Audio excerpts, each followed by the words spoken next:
नमस्कार, मेरा नाम है सुमित सिंह मेहता। आज मैं आपके सामने क्लासिकल मैकेनिक्स से रिलेटेड एक और नया लेक्चर लेके आज का हमारा है लेक्चर नंबर 51। और आज के इस लेक्चर का हमारा टॉपिक क्या रहने वाला है? हमारा टॉपिक है रेडियस ऑफ जायरेशन।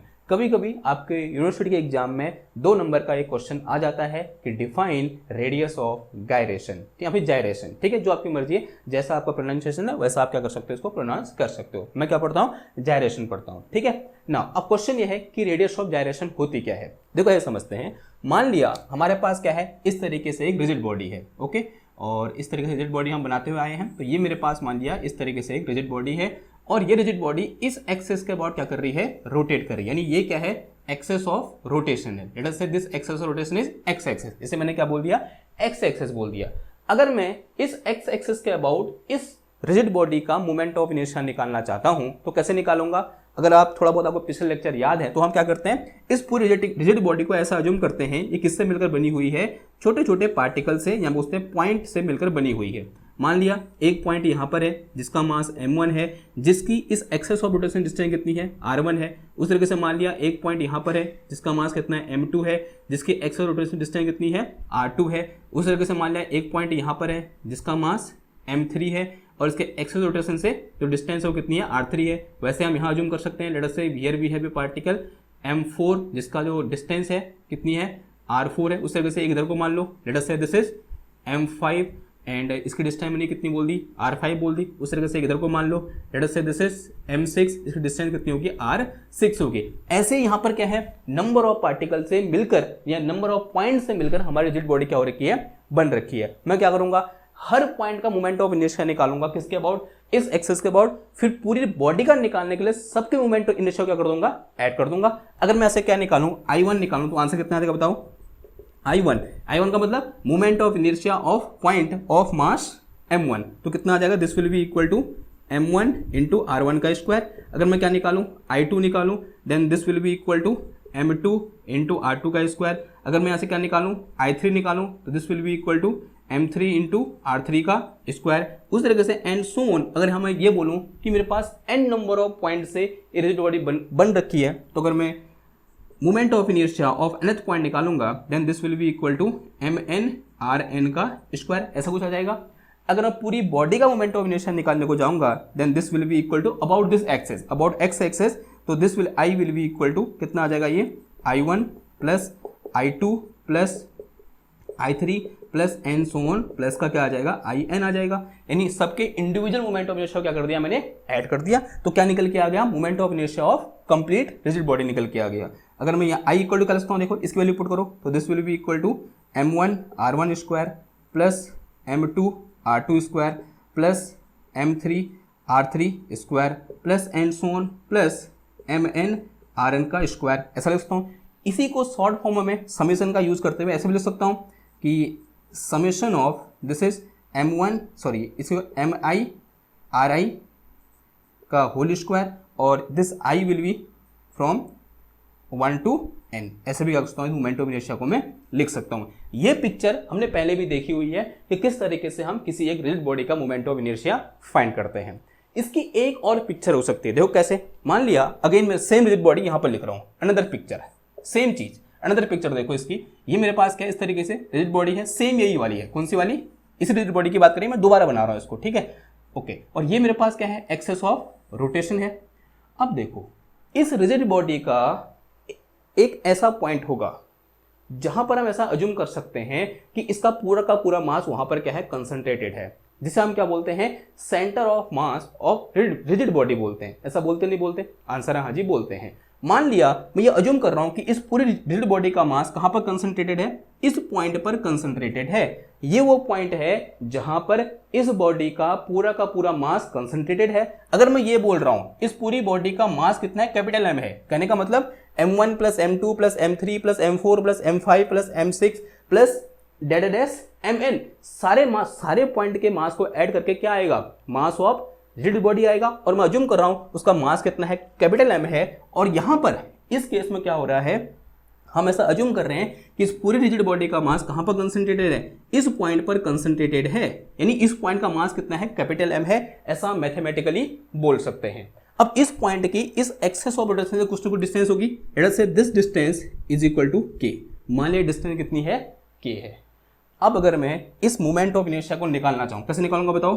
अगर moment of inertia will be equal to क्या आ जाएगा, जहां मैंने इतनी बड़ी कैलकुलेशन की थी, इस पूरी कैलकुलेशन को मैं क्या कर सकता हूं, इस छोटे से पार्ट से रिप्लेस कर सकता हूं। This will be equal to mass of this centre of mass, this will be equal to capital M into this distance का स्क्वायर। तो कितना आ जाएगा, ये के स्क्वायर आएगा, नहीं आएगा?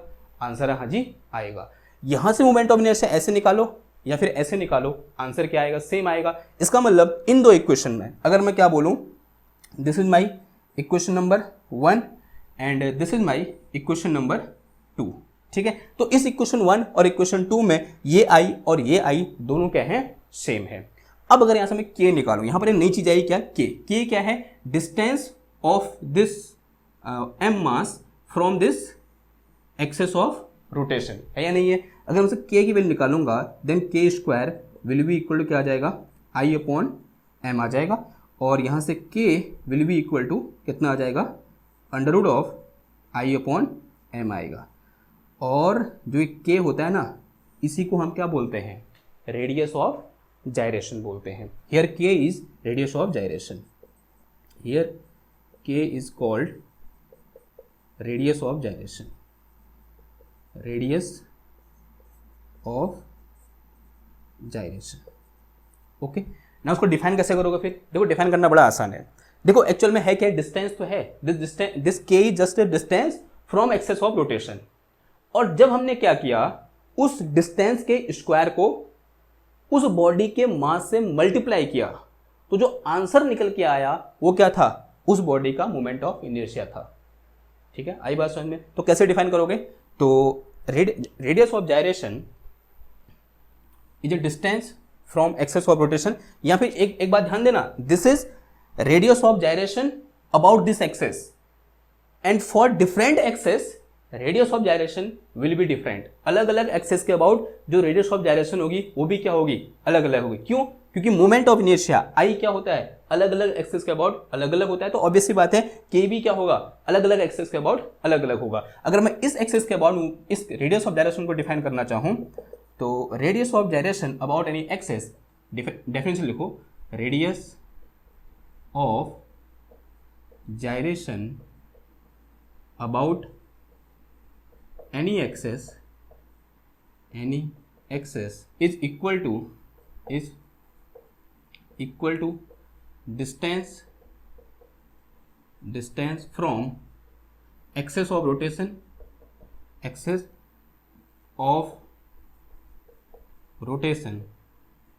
and square of, and when we multiply square of this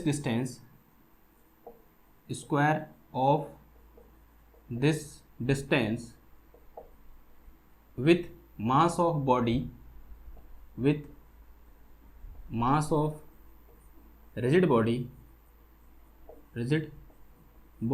then we get mi of that body, mi of body about that axis, about that axis। ठीक, तो this is our definition of radius of gyration. ठीक है, इस formula को थोड़ा modify कर सकते हो आप, देखो कैसे, दिस के विल बी इक्वल टू कितना आ जाएगा, ये अंडर रूट ऑफ आई की वैल्यू कितनी है, ये है, उठा के रख दो यहाँ पर। तो आई की जो कर सकते हो आप, summation of this is m i r i का स्क्वायर, और अपॉन में कितना आ जाएगा, ये m आ जाएगा। ठीक है, अगर मैं ये बोलूं if m1 is equal to m2 is equal to m3 dash equal to mi, यानी सबके मास के अगर सेम है तो this m will be come out from this summation sign.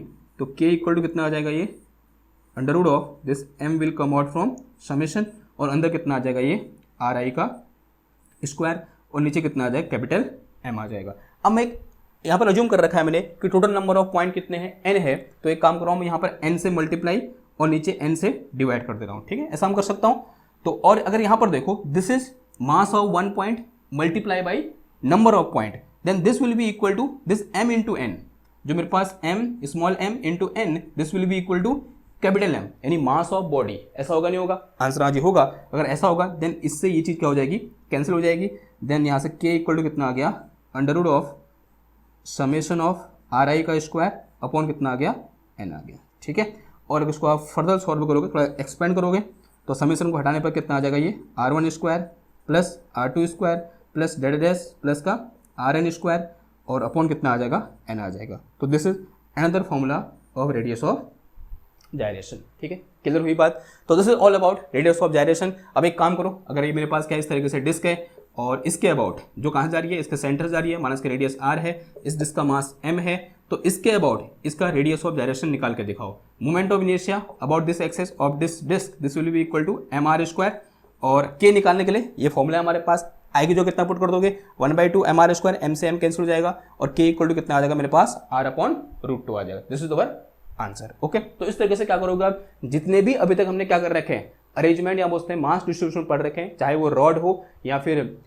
Lamina हो, प्लेन लेमिना हो, रेक्टेंगुलर लेमिना हो, triangular lamina हो, या फिर डिस्क हो, रिंग हो, सिलेंडर हो, स्पेरिकल सेल हो, या फिर सॉलिड स्फीयर हो, या फिर कोन हो, उन सब के लिए आप क्या निकालोगे, रेडियस ऑफ जायरेशन फाइंड करोगे। ये आपका क्या है, होमवर्क है। कैसे फाइंड करोगे, दिस इज अवर फॉर्मूला। आई हमने निकाल रखा है, उनका मास हमें पता है, आई की वैल्यू पुट करोगे, मास की वैल्यू पुट करोगे, आंसर आ जाएगा। ठीक है, यानी के निकल के आ जाएगा। तो this is all about today lecture. एक छोटा सा लेक्चर था, लेकिन क्या है, बहुत इंपॉर्टेंट है, क्योंकि ये डेफिनेशन अक्सर मैंने देखा है पूछी जाती है आपके एग्जाम में। ठीक है, आई होप आपको लेक्चर समझ में आया होगा। अगर समझ में आया तो लेक्चर को शेयर करो जितना हो सकता है। ओके, तो मैं मिलता हूँ आपसे नेक्स्ट क्लास में एक और नए टॉपिक के साथ। तब तक थैंक यू, धन्यवाद, बाय बाय।